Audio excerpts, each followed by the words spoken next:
আমরা গতকালকে বাংলাদেশের উপর দিয়ে যে মর্মান্তিক দুর্ঘটনাটা ঘটে গেল তার জন্য এটা ভাষায় প্রকাশ করার কোনো ক্ষমতা আমার নেই।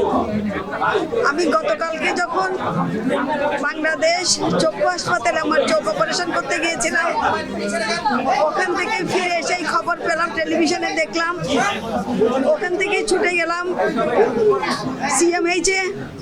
ওখানে ব্রিগেডিয়ার সুলাইমান জানালেন 11 জন ওরা ব্রড ডেথ এনেছে, আরও 17 জন এসছে, তার মধ্যে 2 জন মারা গেছে ইনক্লুডিং ক্যাপ্টেন সহ। তারপরে ওখান থেকে আমরা আসলাম, ওখানে আমি দেখলাম এটা অবর্ণনীয়। তাদের দেহ, তাদের আত্মীয় স্বজনের এটা ভাষা প্রকাশ করা যায় না। সিএমএইচ থেকে আসলাম বার্ন ইনস্টিটিউটে, লোকারণ্য, যেটা মনে হচ্ছিল এখানে অ্যাম্বুলেন্স ঢোকানোটাই বড় একটা ঝামেলা হয়ে যাচ্ছে, কারণ ওদেরকে যখন নিয়ে আসছে সবাই উৎকণ্ঠা সে আমরা বুঝতে পারছি, কিন্তু এই ভিড়টা কম হলে আমাদের রোগীদের আনতে সুবিধা হতো।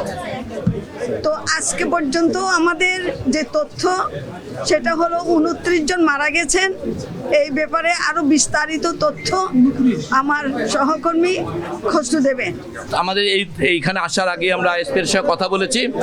আইএসপির তথ্যে যে একটি হাসপাতাল অন্তর্ভুক্ত হয়েছে সেটি হচ্ছে লুবনা।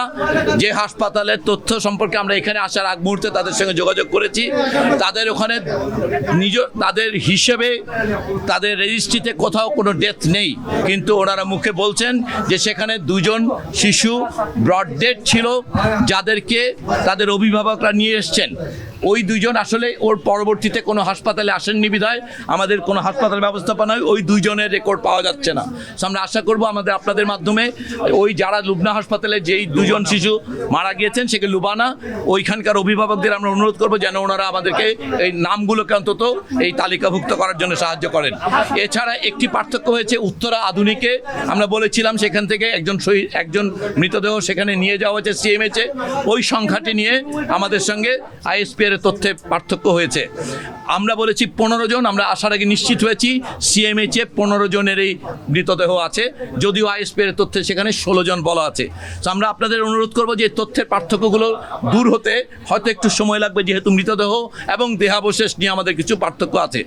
কিন্তু মূল ব্যাপারটা হচ্ছে যে আমাদের এখানে ইতোমধ্যেই এই যেটুকু আমরা জানানোর জন্য আপনাদের সামনে এসেছি যে আমাদের এই সময়কালের মধ্যে একটি বড় মাল্টিডিসিপ্লিনারি টিম ঢাকায় এই হাসপাতাল, এনআইসিবিডি, নিগডু, সকল বিএমইউ সহ সকল প্রতিষ্ঠানের 8টি ডিসিপ্লিনে সহ একটি টিম আমাদের এখানে, তারা সম্পূর্ণ ব্যবস্থাপনাটাকে ইভালুয়েট করেছেন এবং সেই অনুযায়ী প্রয়োজনীয় ইন্টারভেনশন এবং প্রয়োজনীয় ফ্লুইড এবং মেডিসিন ম্যানেজমেন্টে পরিবর্তন করা হয়েছে। ইতিমধ্যে আমাদের সঙ্গে এই হাসপাতালের সঙ্গে যাদের এমওইউ আছে সিঙ্গাপুর জেনারেল হসপিটাল, তাদের সঙ্গে যোগাযোগ করা হয়েছে হাসপাতাল থেকে, তাদেরকে কেস রিপোর্ট পাঠানো হয়েছে। ওনাদের একজন সিনিয়র কনসালটেন্ট এবং 2 জন নার্স আজকে রাতে এসে পৌঁছাবেন। আমরা আশা করি যে ওনারা আগামীকালকে থেকেই এই টিমে ওনারা জয়েন করতে পারবেন। এর পাশাপাশি অন্যান্য হাসপাতালে ভর্তি রোগীদের ক্ষেত্রে আমরা বিশেষ কোনো আপডেট নেই, কিন্তু আপনাদের জন্য এই হাসপাতালে ভর্তি রোগীদের মধ্যে আমরা ইতিমধ্যেই 2 জনকে আমরা কেবিনে শিফট করতে পেরেছি, যেটাকে আমরা একটা উন্নতি বলে মনে করি। এছাড়াও আমাদের এইচডিইউতে থাকা এই মাল্টিডিসিপ্লিন ইভ্যালুয়েশনে অন্তত 10 জনকে ওনারা শঙ্কামুক্ত বলে বলেছেন। অতএব আমরা যেটুকু বুঝতে পারি আমাদের এখানে যারা চিকিৎসাধীন আছে তাদের মধ্যে 2 জন মোটা থেকে কেবিনে শিফট করার মতো এবং মাল্টিডিসিপ্লিন ইভ্যালুয়েশনে 10 জনকে শঙ্কামুক্ত বলে আমরা মনে করি। বাকি 30 জন এখন গ্রে আউট লাইনে বা একটা অস্পষ্ট জায়গায় আছে, যার মধ্যে 10 জনকে আমরা মনে করছি এখনও শঙ্কার মধ্যে আছেন, বাকিদের মাঝামাঝি জায়গায়। সো এই হচ্ছে মোটা থেকে আমাদের অবস্থা। আমরা আশা করি যে আমাদের এখান থেকে দেশের সর্বোচ্চ সকল বিশেষজ্ঞদেরকে এটার সঙ্গে যুক্ত করা হয়েছে এবং বিশেষ করে শিশু বিশেষজ্ঞের সকল ব্রাঞ্চ এখন এই টিমের সঙ্গে যুক্ত, যেহেতু প্রধানত রোগীরা শিশু। এইখানে আপনারা এই কালকে আমরা একটু আগে যে তথ্য দিয়েছিলাম সেখানে যে 2 জন শিক্ষকের কথা একজনে বলা হয়েছিল, সেটা 2 জন শিক্ষক হবে আসলে। আরেকজন শিক্ষক আমরা পেশা নির্বাহ তখন জানা ছিল না, আমরা উল্লেখ করতে পারিনি।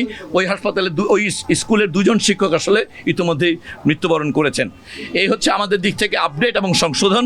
কোনো রকম এক কথায় বলতে পারি আমরা এখানে প্রায় 70 থেকে 80 ধরনের ওষুধ সরঞ্জামাদির প্রয়োজন, যেগুলো সম্পূর্ণ ইনভেন্টরি করে এখানে সংগ্রহ করা আছে এবং আগামী 72 ঘন্টা ঘন্টার জন্য আমাদের প্রস্তুতি আছে। এরপরে যদি কালকে বিদেশি দল আসার পরে যদি কোনো ধরনের নতুন কোনো ডিভাইস, এবং ওনারাও কিছু যন্ত্রপাতি নিয়ে আসবেন, সো যদি কোনো কিছুর প্রয়োজন পড়ে আমরা এই ব্যাপারে একদম সরকারের স্বাস্থ্য পরিবার কল্যাণ মন্ত্রণালয় নিশ্চিত করছে যে সকল ধরনের সরঞ্জাম, ঔষধ, ফ্লুইড অথবা অন্যান্য যা প্রয়োজন সেগুলো এই হাসপাতালে ব্যবস্থা করবে।